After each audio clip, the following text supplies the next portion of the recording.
బడేటి రాధాకృష్ణయ్య అని నేను శాసనసభ సభ్యునిగా ఎన్నికైనందున శాసన ద్వారా నిర్మితమైన భారత రాజ్యాంగం పట్ల నిజమైన విశ్వాసం విధేయత చూపుతానని, భారతదేశ సార్వభౌమాధికారాన్ని సమగ్రతను కాపాడుతానని, నేను స్వీకరించబోయే కర్తవ్యాన్ని శ్రద్ధాశక్తులతో నిర్వహిస్తానని దైవసాక్షిగా ప్రమాణం చేస్తున్నాను. ఆంధ్రప్రదేశ్ శాసనసభ సభ్యుడినైన బడేటి రాధాకృష్ణయ్య అని నేను సభ నియమాలకు కట్టుబడి ఉంటానని, వాటిని అనుసరిస్తానని, సభ మర్యాదలను పాటిస్తానని, సాంప్రదాయాలను గౌరవిస్తానని దైవసాక్షిగా ప్రమాణం చేస్తున్నాను.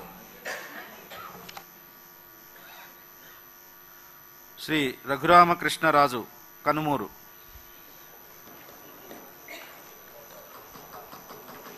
రఘురామకృష్ణరాజు అనే నేను శాసనసభ సభ్యునిగా